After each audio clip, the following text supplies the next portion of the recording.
এই দেখো এখানে মা পিঠে বানাচ্ছে, দেখো পুলি পিঠে, আর এটার মধ্যে করবে ভাজা পিঠে, আর ওইদিকে হচ্ছে দুধ পুলি আর ওই সরা পিঠে যেগুলোকে বলে।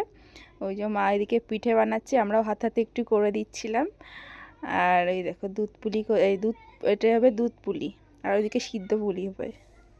আর এইদিকে সব বানানো আছে। আর এই দেখো সরা পিঠেগুলো করেছে, এগুলো সাজের পিঠে, অনেকে অনেক রকম বলে। সবার বাড়িতেই হয়, যেমন আমাদের বাড়িতে হচ্ছে, চলো দেখো। আর এদিকে ঘরে এই যে ওইটা এসছে আমার ননদ, দিদি ভাই, এই যে দাদা এসছে সন্ধেবেলা। আমরা বসে ঘরে গল্প করছি, টিভি হচ্ছে, টিভি দেখা হচ্ছে, গল্প হচ্ছে, সবই হচ্ছে। এটা আমার ননদ, দিদি ভাই। আর এদিকে দেখো দিদি, আমাদের বাড়িতে যেহেতু বাউনি দেওয়ার নিয়মটা আছে, তাই দিদি এদিকে বাউনি ধরছে। দেখো কত সুন্দরভাবে গোবর টোবর দিয়েছে। দেখো এখানে দিদি ওই গোবরের গোল গোল করে দিয়েছে, যেগুলো আতপ চাল দিয়ে এঁকেছে, ওটা ওই ছকগুলো, ওর মধ্যে গোবরগুলো দিয়েছে গোল গোল করে পাকিয়ে দিয়ে, ওর মধ্যে তোমার ওরা ধানের শীষগুলো সুন্দরভাবে সাজিয়ে দিচ্ছে।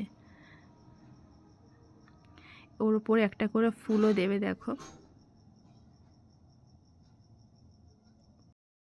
এই দেখো ওর মধ্যে দিচ্ছে এবারে গুড়, খেজুরের গুড়, ধানের শীষ দিয়ে এর মধ্যে দিয়েছে খেজুরের গুড়। আর এই দেখো সবাই আমরা ওখানে আছি, পুচকেরা, আর দিদি ভাই, পুচকে সবাই আছে, আর দিদি বাউনি ধরছে, আমরা দেখছি। দেখো ওর মধ্যে গুড় দিয়ে দিল, সিঁদুর দিচ্ছে, সিঁদুর দেবে, দুব্বো দেবে, ফুল দেবে, দিয়ে বাউনি ধরবে। আর এটা সকালবেলা হবে, সারাটা কিছু দিয়ে ঢাকা দিয়ে রেখে দেবে।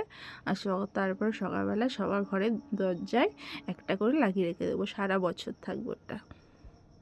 কাদের বাড়িতে এমন নিয়ম আছে কমেন্ট করে জানিও, আমাদের বাড়িতে আছে। তো আবার রাত্রিবেলা পিঠে বাড়াবে, যেহেতু পিঠেগুলো করছে, ওগুলো আগের থেকে মা তুলে রেখে দিচ্ছে একটা একটা করে পিঠে, ওগুলো রাত্রিরে বাড়াবে, দুব্বো দিচ্ছে। হ্যাঁ দোতার, হ্যাঁ দোতার দাও, দোতার।